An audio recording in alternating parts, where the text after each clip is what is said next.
mistakes. Yeah, we all have, man. It's life. Can't do. But I'm sober now. Welcome to the JS Self-Care Mind, Body, and Soul podcast. I am your host, Janelle. Today, Doc Rich will be discussing his journey to self-care. As we all know, life is a journey, and most important is that we begin our journey. We can begin our journey anywhere we are in life. It doesn't matter your age, where you're at in life. Just start your journey to self-care.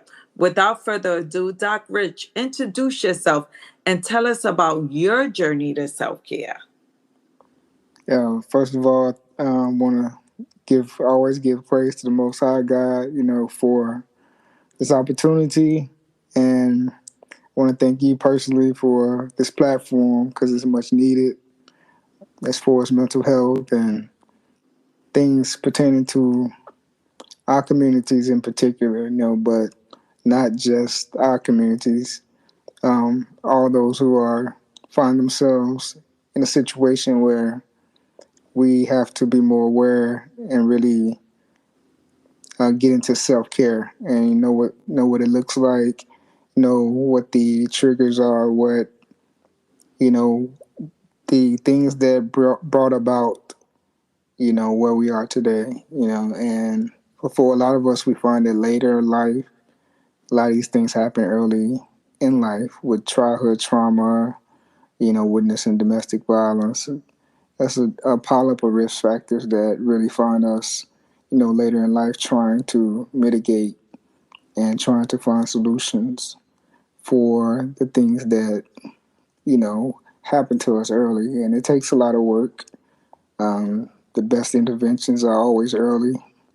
And what we find is there's a lot of lack of resources, awareness, and education in our communities, but as a whole, you look at Western medicine and how we separate physical health from mental health and kind of stigmatize, marginalize, and, disenfranchise those underserved communities.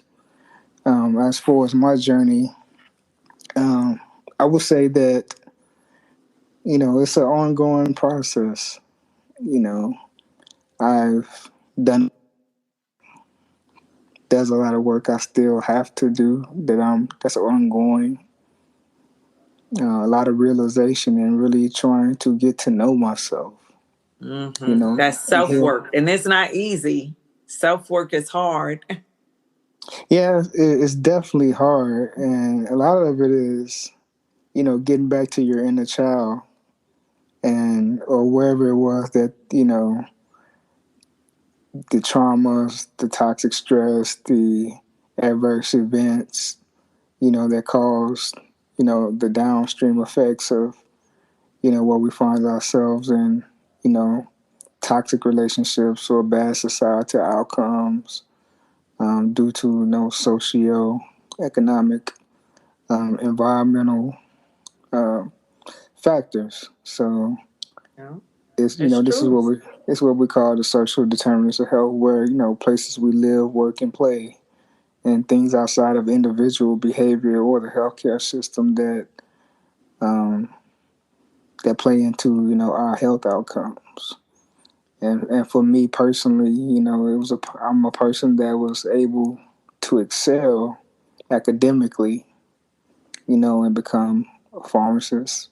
I was the only black male in my class of 100 students that graduated from the University of Tennessee, the class of 2000. It was during my rotations. I was doing mental health rotations at the VA in Memphis, and I was interviewing the veterans. And that's when I really found out that I really empathized with them and had a lot of compassion for them. Not just because they were veterans, but a lot of the things they were experiencing. Yes, and what they told you. Yeah, what they told me was a lot of things that I was feeling inside also. But yet I wasn't a vet. So, you start to kind of put pieces together and you see that, this adrenaline, this hypervigilance, these intrusive thoughts, um, the ability, the inability to self-regulate and, um, control your emotions at times, and how it really causes a lot of stress on you physically, physiologically, and emotionally. It's draining, and it was at that point I graduated. Then my mother, she was a person that was sick, and we found out that my mother had HIV, which progressed to AIDS. They were kind of hiding the fact from us that, because she wanted both of her boys to graduate from college. Right. So So she her, knew she had been affected, but yeah, with HIV, she just didn't yeah, tell you guys. yeah. Her and my dad knew, and Mm-hmm. we were a close bunch. So it was me, my brother, and my dad, my mom, and she was the glue to the family, and she was my best friend also. So Mm-hmm. um, it was a real tough situation. When we finally found out, we knew she had been sick, but like 2 months before I graduated, they kind of called us into the hospital and told us that, your mom, has HIV. And at that time, it was back in 2000, and she contracted it from a bad blood transfusion. Mm. And, she lived a long time because she wanted to see me graduate.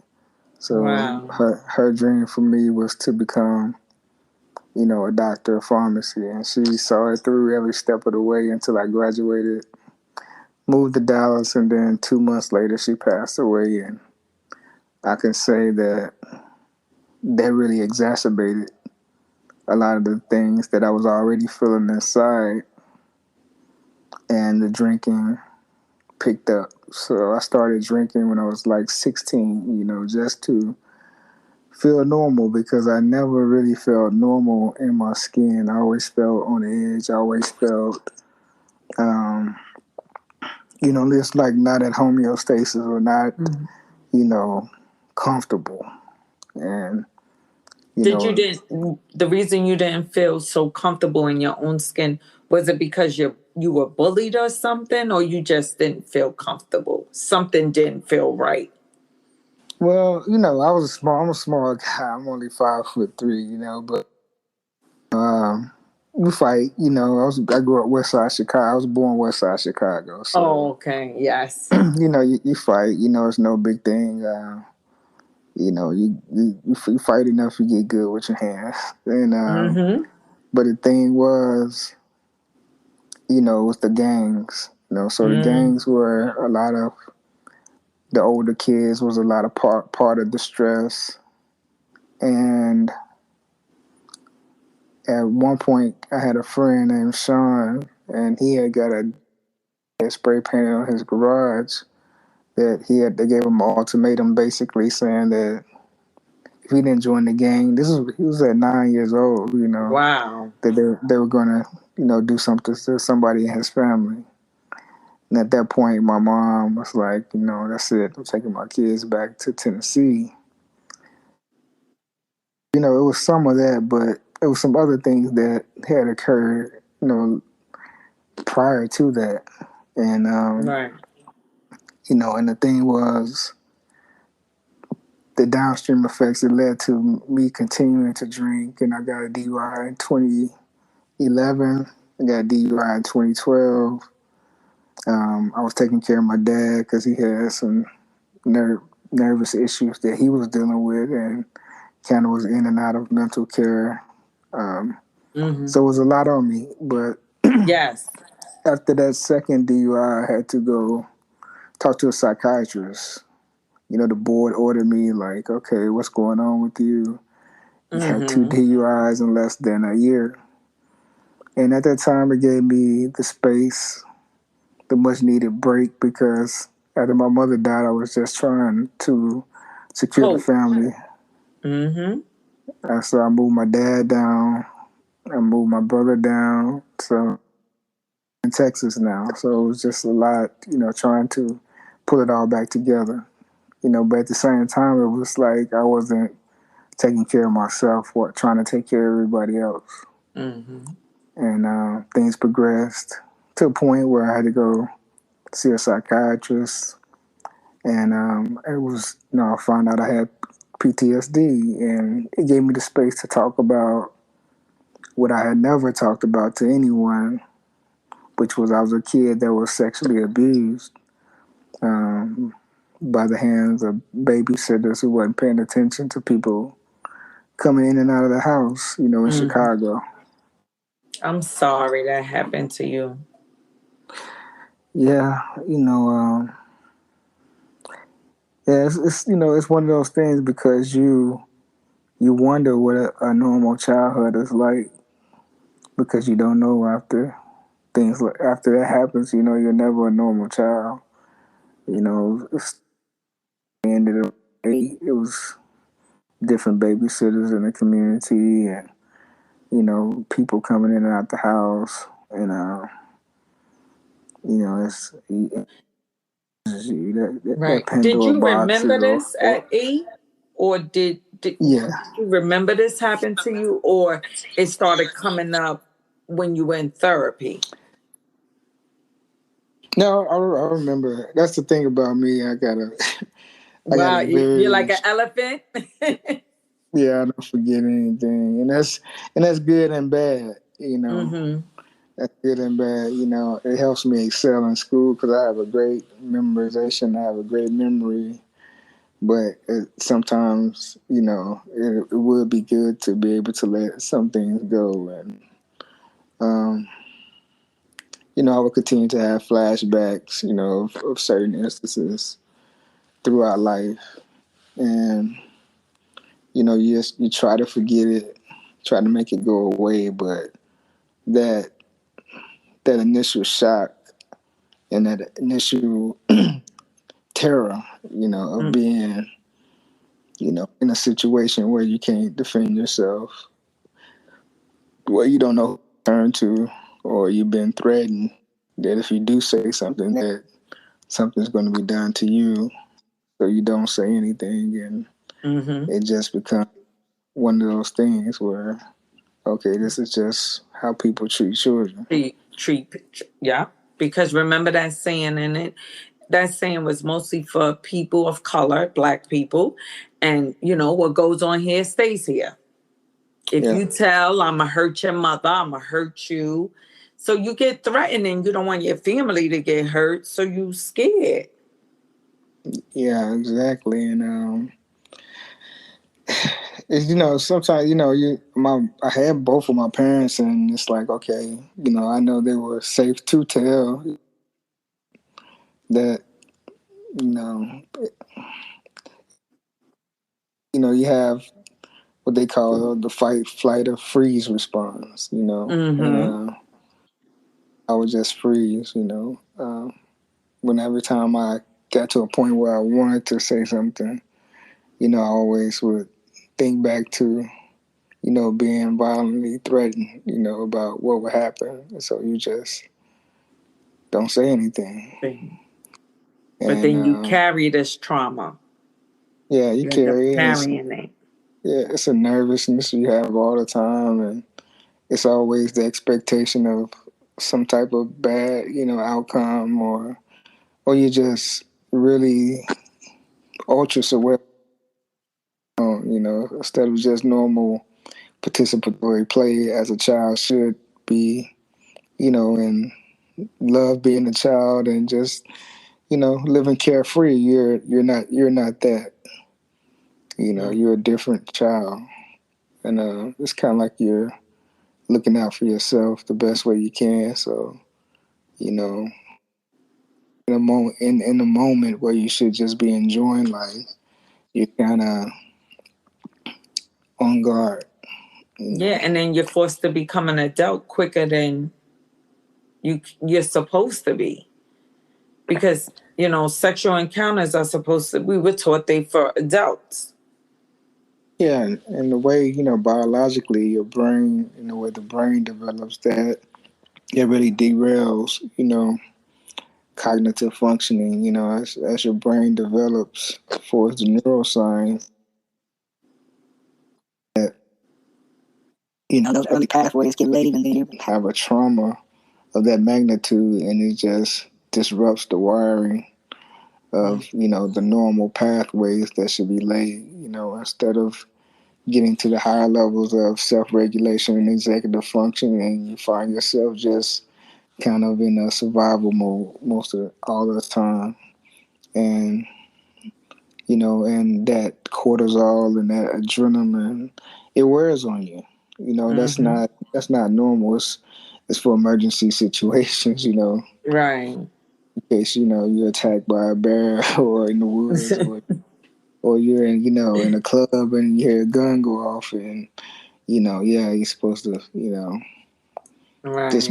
move, do what you got to do, or you hear the stories about the mothers lifting cars off their kids, Mm-hmm. these superhuman normally things, but they're not. It's just that's what you can do, and that's great, for short spurts, and then you're supposed to come back to baseline. But in people who have chronic post-traumatic stress, that on switch is always on, and you kind of trying to idle down all the time to assume, to be, to fit in, so Right.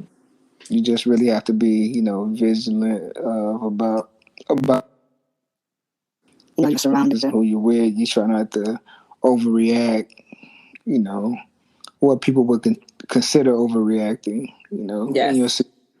yeah. So once you started drinking, did with the psychiatrist, and then once you were diagnosed with PTSD, what did you do after that? Did you go into a program, or how were you able to stop to continue with your career as a pharmacist? Well, it had to be done first. I got the psych evaluation from a board appointed, quote unquote, board appointed psychiatrist, and he sends the report to Austin, Texas, which is the where the Texas State Board of Pharmacy is. So I had to go up there and have a meeting with them and listen to them read my whole life, and all, Mm, and it was kind of embarrassing in a way, but right. it was what it was. And because at some point, when I got my second DUI, yeah, all these things did happen to you, but I had to say, hey, this is my fault. Mm-hmm. I had to accept responsibility because I could have hurt somebody, drinking and driving. Right. I'm cognizant of that. But the reason that I was doing it, just putting people at risk, it was just kind of like a self-medicating thing. I didn't. Mm-hmm. It was normal, and in my environment where I grew up, that's what people did. They either drink or they smoked, Mm-hmm. or there was nobody really talking about going to see a psychotherapist or a psychologist, or or going to counseling. Yeah, We that had was not talked about in homes. yeah, liquor stores and churches. That's That's what normal. yeah, that's what It is. I mean, yeah, therapists, oh, there's nothing wrong with that child. That child just needs a beating, right? They thought right, that, our ancestors, older folks think, oh, that nothing wrong with that child. That child just need a good beating. And yeah, that's what they would say. exactly, and that got us, and that's and look where we are now. We're Mm, now becoming aware that that was not the right course of action um, some to of us sustain. are. Yeah, to sustain, ourselves. It has to be other ways and other avenues. Because a lot of times what we see is, that's the way I learned. That's the way I was disciplined. So that's the way I discipline my kids, and you look at it intergenerationally, and it's not really sustainable. What we've done so far. So we have to take a village mentality, but it's do it was a big fallout. I had to do 28 days of inpatient. Wow. And that was a very, very humbling experience. Mm-hmm. Went to MHMR in Fort Worth, Texas. And it wasn't one of those, upscale facilities. It was a state facility. A lot of these guys just said got the pen. Some of them were tried to commit suicide. Some of them were just looking for a temporary place for housing, trying to get placed in Salvation Army next. A lot of them. Those 28 days, those guys became my brothers. Mm-hmm. And, I started to speak out. That was the first time I spoke out public. Having, childhood sexual, violence and abuse. Mm-hmm. And it was an older guy, he's probably like in his 50s. And he was in the class with me, and he was like, he came to me afterwards.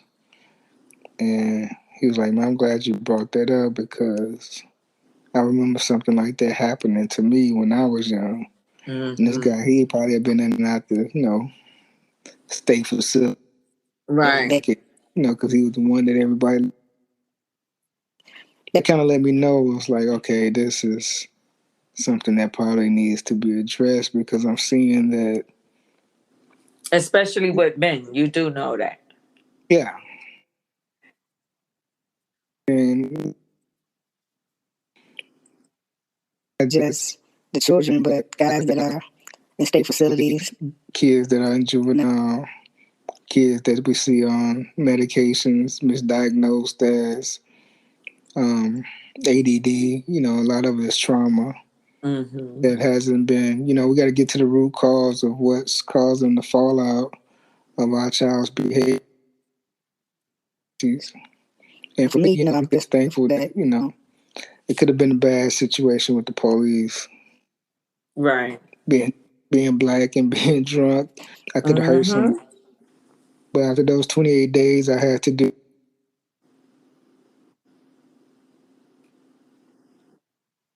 too many days. That was every day. I had to do an 80 meeting. I couldn't skip one for no reason. So after that, it was random drug testing a week for 5 years. It was 3 meetings a week. After that, AA meetings a week for 5 years. It was 2 regional meetings in Austin biannually for 5 years. And, it was the recovery network was called the Professional Recovery Network, and it was dentists, pharmacists, and veterinarians in our group. Wow. And it was a lot of us. A lot of them, had diversion. So a lot of them was, diversion, which was a lot bigger deal, for us, as the board's concerned, for, diverting drugs out of the pharmacy or whatever. But my thing was not inside the pharmacy, but yet it still was a problem because, it was public safety issue. So, right. So I, after that, I continued my sobriety, so I'm almost 9 years sober now. Yay. Yeah. Yeah, I'm proud of you. December 31st would be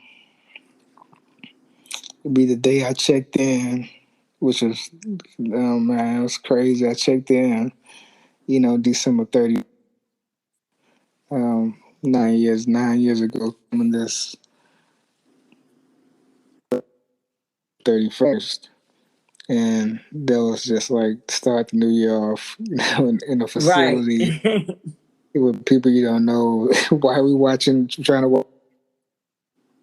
It's like, he's just like, goodness gracious, how did I get here? It's like, but, you just got to put one. Yes. Do what you have to do. And it's by the grace of God. By the grace of God. He didn't allow you to come in another year under the influence. That's why you went in on December 31st. Yeah, because I was trying to get placed before then, and it was just like, no. They were just like, they didn't have any beds or anything. Then one day I called, it was like, yeah, come on, get your stuff together. And today's the day. So I went in and, I just put one foot in front of the other and just kept waking up every day and kept a positive attitude about it and try not to think too much about, the outside, and just do the work that I had to do on the inside. And then once I got back into the outside, it was like, okay, I had to start from the very bottom and just work my way back up. Yeah. And when I And you got did to, it. yeah, You're a pharmacist still. You did it. yeah, It's an yeah, accomplishment. it is. And a big thing, music always kept me, even Music when for the soul. even when I was young, at age 11, I started writing, and started writing lyrics, started rapping, and recording a little bit. Then I got with a crew in Memphis, and we, had a pretty good name for our coming on bill, and it was kind of a brotherhood that kind of kept us out of the streets of Memphis because Memphis is a tough city, Mm-hmm. to say the least. But yeah, it was music that really was a force that was a healing component for me. It helped me free my mind and get my thoughts out. And, the creative expression is something that I think really came from my trauma because it's a different voice for me. So it's a different voice. It's a different side of me. But it's me. Yeah. And you did something different. You started writing your traumas. And when we write and we rap and we sing and we dance, it is so good for our soul. Like I tell people, even at work, like I'm having a bad day, like even when I'm thinking about my dad or my mom, because both are deceased, as you know, and I'll just play Yeah. some music. Um, my mother liked Betty Wright, so I would play that. I would just play some uplifting music that'll make me go back to my childhood and say, Dad, my mother used to make us clean up to this music. And now it's that feel good music when we were cleaning up as kids. We gotta listen to this old people music. But that old people music is something that I strive for. Yeah. That's the basis. That music is what we grew up on. It bring back. That's the beautiful thing about music. It brings back memories and times and can put you in and situate you in a certain place. And you Mm-hmm. can see it and feel it and it's the one thing that's universal where you don't even have to understand the words to feel the mood. Yeah. So music. I appreciate all just expression from whether it's art, drawing, sketch poetry, sketch poets, a spoken word. There's so many Mm-hmm. different types of art out here. But one thing I know that a lot of people that I've talked to have found their ways into music from a place of, escapism Yeah. or Of hurt a and place, pain. yeah, pain, That's what we do. It's just that we just got to get there because we all want to, see the other side to it. And you got a chance to see the other side. Now you write music. Is your music like on YouTube or anything?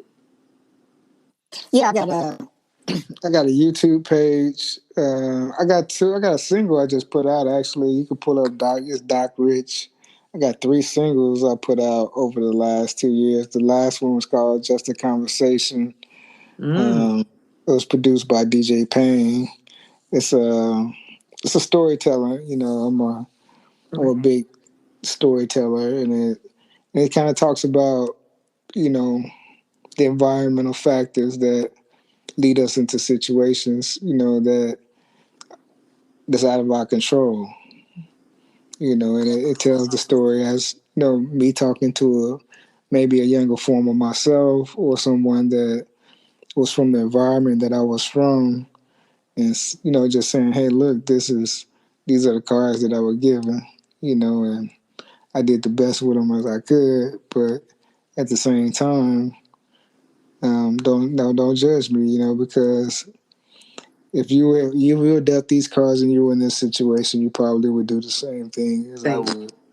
Yeah. And and the second part of the song is me speaking to him was like, as professionals, as people who made it out, letting those who are still there or still where we were from or doing Mm, what we used to do, that we're still here. That yeah. nothing changed. It's still love, and Hmm. we got we all we got. Yeah. And I still, like, personally, I'm from the South Bronx. I live upstate New York. I moved when I had a child, but I still always go home, and I still call that home, because if I wouldn't have went through what I went through, I probably wouldn't be the person I am today. Hmm. I like owe it all to the things that I went through, my struggles, my traumas. It made me into the person that I am today, because I still struggle. Those traumas are still there, even though we have therapists and psychologists and everybody in our back pocket. Those traumas are still there, and we continue as we're growing into this field. As a social worker, I've also shared, and I shared with you, I lost my dad. I actually lost my dad the day you and I were supposed to record the podcast on May 11th. And I had to text you and say, we can't record. I lost my dad. Oh man, it's been that long. Yep. Goodness It was gracious. May when I lost my dad. You and I, it was Mental Health Month, Doc. And I Oh, said, I can't record. I lost my dad. And of course, she was calling me. And then I said, you know what, you're now living your truth. You on the journey to self-care. This is part of the journey. And then yeah. that's when I started sharing with everyone. My dad died of an overdose. I was the one who found him. You're a strong individual. That's what I saw. From afar. You don't. You reach out. I let you know that I was here for you. Because we're family, we're community, and Yes, I appreciate that. but I was just watching you from afar, and your resiliency and how you just kept pushing. And you kept moving forward. Sometimes you see people, then they just kind of disappear for a while, and but you just kept put one foot right in front of the other, and Hmm. that seeing strength of others, it gives us strength. And I see you as a strong sister, so I really appreciate that, because iron sharpens iron. That's right. And And I appreciate you, because through it all, to this day, you check on me. And I always share with people, I'm still mourning. I'm still going through the process. It's very fresh. But every day, like you said, I put one foot in front of the other. And that is my goal. I just said, okay, so pivot self-care. How do you pivot it? And I became a Narcan trainer because I lost my dad to overdose. So how do I save lives? By helping people and by teaching people. So now I'm a Narcan trainer, and right, I have one more class, and then I'm gonna be a substance abuse recovery coach as well. I just keep pushing, and I know all of this substance abuse, mental health, all of this is about self care. yeah, and it's and you look. You go back to health equity, social determinants of health, access to health, health literacy, all these things. Mm-hmm. People are just searching for a way to feel better. For the most part. Some people get into it just to, for recreation. But a lot of us find it because we're dealing with some pain, Mm-hmm. some trauma or some difficult point, and we turn to substances, or even prescription medication. Accidental overdoses are the Yes. are the biggest. People, most people don't try to overdose. A lot of the most overdoses are prescription accidental overdoses. A- But Absolutely. And that's with the chronic pain. Like if you have hmm lupus, that hmm fibromyalgia, hmm sickle cell, hmm those diseases are painful. yeah, it's a quality of life issue. You talk about people. Um, what you look at them, you see them, oh, well, they're using this and that, but you're not in their shoes and you don't know how painful it is, and, a lot of it has to do with the fact that, these drug companies, these Mm-hmm. drug companies, they've, at first hydrocodone wasn't the Schedule 2 drug, which is the most highly scheduled, Schedule 3, Schedule 4. Um, then they moved it up to the highest schedule. Then after they seen all the death, Mm-hmm. of people dying from overdoses, accidental overdoses, then now they start trying to regulate it. And it's almost like, okay, y'all been knowing this for a while. Mm-hmm. Now it's an opioid epidemic. And so now y'all regulating it and people still in pain. So you're giving people a third of what they were using to get by. Now they're turning to street medication, Street street drugs. drugs, Yep. and they're dirty. They're Mm-hmm. dirty and they have fentanyl in it. Yep. That's Which, exactly what my father died which of, fentanyl overdose. yeah, which is 50 times more potent than than Michael heroin. Jackson, Yeah. Prince. Yeah, so these drugs are, I was talking to my cousin in Chicago the other day because one of my cousins died in 2016 from a heroin overdose, and one of Mm. his friends, went to take a drug test, and he was, he messes around with heroin. His drug test came back; it had everything in it but heroin. So he Wow. thought he was getting heroin. It had Uh-huh. every he tested positive for everything but heroin. So this is, My you know, clients are too. They're you know, testing positive not for their drug of choice. And for those that are addicts, we all know, you have one drug of choice and people are testing positive for everything but the drug of choice. yeah, multiple drugs, and it's It's sad. it's sad. It really is. That's why all the listeners who's listening to this podcast, we gotta keep pushing mental health. Mental health is mental wealth. We want everyone to be rich in their mental health. Yeah, definitely. And with me, it's an ongoing process. I had to take a step back and do some self-care, and go see my therapist, go see my doctor, get some things changed up, for us, because as a healthcare professional, what we're seeing with COVID, it's Mm, a lot of us getting burnt out. yeah. It's been a long haul, and unfortunately, the fall is here, and it's And not it's gonna. bad. My son just tested positive for COVID yesterday. Yeah, it's not gonna let up anytime soon, and Mm. we could go on and on about Yeah. what people are not doing. But one thing I do want to say is, you know, back to health equity. If we really believe that this vaccine or that vaccination save lives, which I do, Mm-hmm. uh, that masks protect people from transmissions of viruses, which they do. The increased globalization of the world and travel are very problematic. Mm-hmm. We're the most diverse country. We have the most cases of COVID, despite being 330 something million. We got more cases than India. We got Mm-hmm. has 4 times more population, and We're also China. suffering here. We're Yeah, suffering here. because we have people that from every country here. And the thing is, until we really, but we have a surplus of vaccines. So we're Mm. talking about getting a third shot, which is not needed. The way to look at it is to equally distribute vaccinations to the rest of the world. You got Right.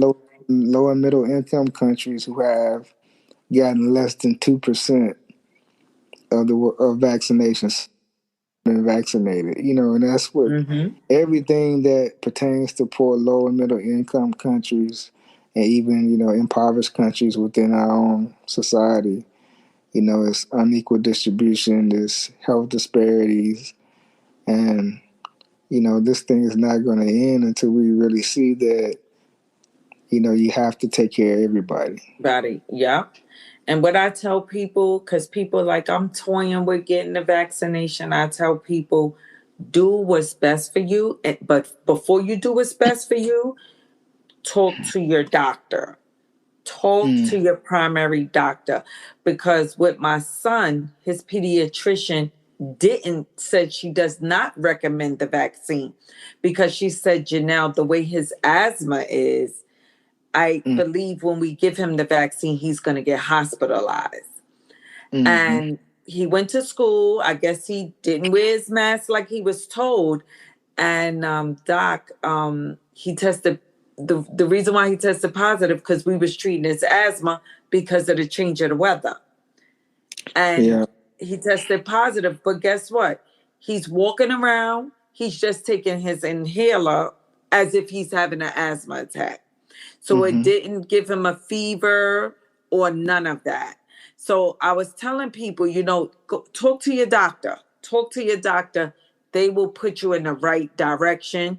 Know your body. Know the different things that you're struggling with because his was respiratory and COVID is respiratory. Yeah. So that's why she said she told me I could do what I want. But she's been his pediatrician for 17 years. Right. So I had to go with, and she's a really good pediatrician. She's of Chinese descent. She knew what she was talking about. And exactly how she said he was going to get COVID is exactly how he got COVID, through an asthma attack. So she knew what she was talking about. She knew it. Yeah, he's a increased risk, and it plays out different for different. I've seen family. I was talking to my brother today, and he has a friend that lost his wife and two kids. Two young kids, and still has two other kids to take care of. And he's glad, he's thankful that he still has those two children. But it's hard. It's different for I'm sorry for his loss. It's really hard. My dad who lives with me, and my youngest, my 17-year-old, both had it at the same time. My dad's vaccinated. He's 71, so he actually tested negative quicker than my youngest, who was 17. He was positive for 3 weeks. He had one vaccination, but he was pretty much he spiked a fever. That's how we knew that COVID was in the house. And then he was positive. Then a few days later, because my dad lives upstairs in that area, my dad was positive. So we kind of got concerned because of his age, but he's really active. Really doesn't have any health issues. So he pushed through. Yeah, he pretty much was asymptomatic. And so what's up with them 17-year-olds? My son is 17 too, and he got COVID. But he's fine, thank God. God is guiding him. Yeah, and unfortunately, for whatever reason, we're seeing some 4-year-olds. My dad was telling me about today some pregnant women, a pregnant woman, and losing the baby and their life. So it's different outcomes for different people. Yeah, and my pediatrician said the schools are the hubs. We brought them kids back to school, and now the school. She said every school is the Corona hub. Yeah, that was. I preached this last year, and I got, as I got my child human rights and social protection of children professional certification through Harvard, and that's one thing. You always look out for what's in the best interest of the child. The best interest of the child is to be free from any harm, violence, maltreatment. Yeah, and you always can learn. Yeah, absolutely.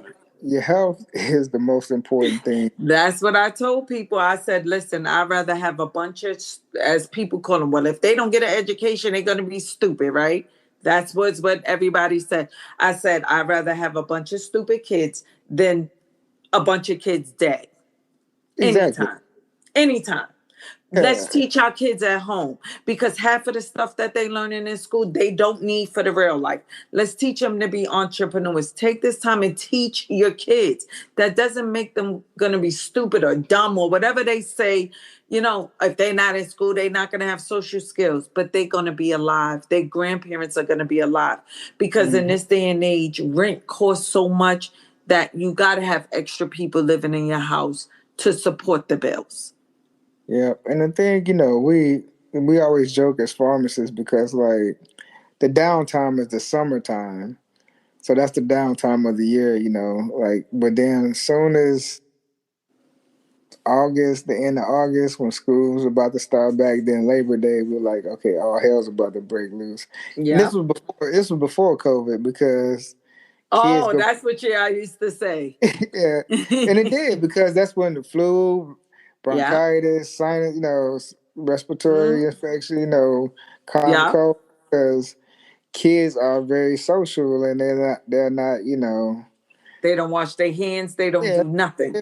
they just being kids. I Yeah. mean, maybe we should take a deeper look into teaching them those things because those things, kids are smart. They can do those things. But I think we just write kids off as, oh, they're just kids. And Yeah.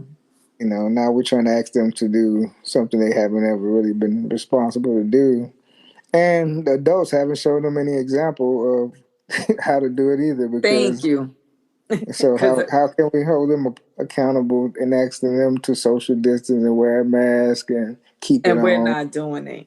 Yeah. That's true. So, Doc, before I end all of my journey to self care, I always ask my guests to give the listeners who's listening to your episode, what advice would you give them? It's a good question. I would say take a look in the mirror, Mm, each day when you wake up and be real with yourself about where you are in life and realize that even if you don't like what you see, there's the person that's inside of you that is the person that is shining through eventually. It might be, you might not like what you see. Some days I don't like what I see still, and like mm-hmm. having a down day, but to keep pushing, the fact that you're standing in front of the mirror showing that you have life, that you're living, that you're alive, that you have the opportunity to make a change today. And some days just getting through the day is an accomplishment. We look at success, how we measure success it's variable for different people. And for some of us, just getting through the day and on to the next day is success because you're putting one foot in front of the other. And I think that at some point when you start to really focus on yourself, look at yourself, um, not just in the mirror, and physically, but internally, and start to develop some actions as to this is what I don't like and this is where I want to be. Even if you have to write it down, and writing it down is a very good thing. And start to develop a plan because a lot of times when we're into addictions, when we're into situations, whether it's an environment or a family is context or domestic context, that you feel like there's no escape. But if we just continue to say, okay, speak things into existence, start to speak those positive affirmations to yourself daily, and things will start to change. But it does take action, and that's the hard part it's just kind of pulling yourself up because a lot of times we don't have the energy. We just kind of feel, defeated. But I would just say don't give up. Just keep pushing. God woke you up for a reason. You're here for a purpose. And, don't ever give up because you're not alone. I know we feel alone a lot of times, that nobody else is out here feeling like nobody understands me, nobody cares. We care. And it's a lot of us out here, that are just like each other. And I'm glad to have you as a sister, Janelle. And I'm glad to have you as a brother, Doc. You Yes. are amazing. And I appreciate you coming on and just educating everyone, but especially our men. Yeah, because if we don't do it we don't do it. When I decided I was, after 7 years, that I was going to, talk about my sobriety, God told me I had to, tell it all, which was talk about what was the root cause of me self-medicating and getting to the point where I needed to get sober. And it was my childhood trauma, which happened to be sexual childhood trauma. And I was like, well, I'm going to speak out about it, because if I can save one kid, one boy, or one girl, whoever may be listening, that can change a family. That family can change a generation. And it has an exponential effect, So yeah, we could start breaking these generational curses with these podcasts and us speaking our truth, raw and uncut. You got to tell the truth. It's part of your healing as well, because you're still healing. Oh yeah, definitely. And if you ever mask that healing by telling a lie about your childhood trauma, it's like it pushes you back. So you just want to keep living in your truth. Definitely. It gets easier to talk about. When I started talking about it, I was like, okay, well, anybody that's not really speaking out, even though there are some other people out here that do speak out about it, it's just like, you don't worry about who else is doing it, because this is me, this is kingdom work as far as I'm concerned. I don't claim to be, evangelist. I'm me. Yeah. And everybody got their own mission, and this is what I would call redemption for unearned suffering. I didn't do anything to deserve, what happened to me as a child, but the redemption is I'm here today to speak out to any kid or to any person that was once a kid that was abused, to say, I'm here, we love you, and you're not alone. Yeah. And you can pull through. So, and everyone can. I'm going to make sure in the show notes, guys, you did hear about his music. I'm going to make sure that I include his music in the show notes so you guys can head over to YouTube and listen to it's Doc Rich. It's Doc Rich 73 on YouTube. Doc Rich 73 and Doc Rich on Apple, Spotify. It's on all platforms. Wow, we will make sure that we include that in the notes. Thanks, Doc, so much. Thanks. It all starts with the movement of my pants. As a breeze through the trees, leaves fall from the wind. I see the world spinning, I hear the earth turning. Alone in the dark, got incense burning. I'm still learning, got a long way to go, but I feel like my soul has been here before. Street scriptures, I translate biblical verses and paint pictures. For my niggas got no time to read. They make it the church too high from the weed. Must believe there's more to this life. You never hear me say that I'm bored with the mic. People got hung to afford me this right.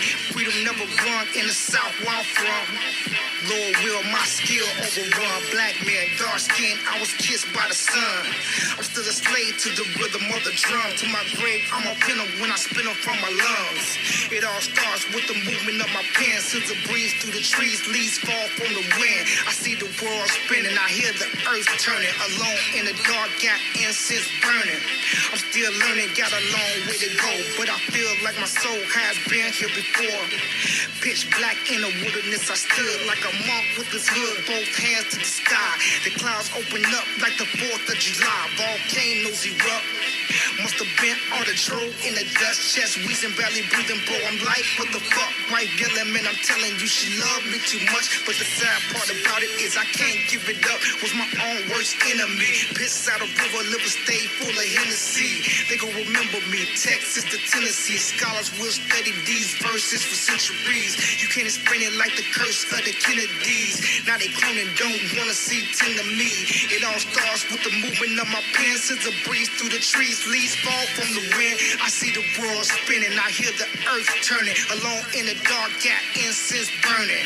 I'm still learning, got a long way to go, but I feel like my soul has been here before.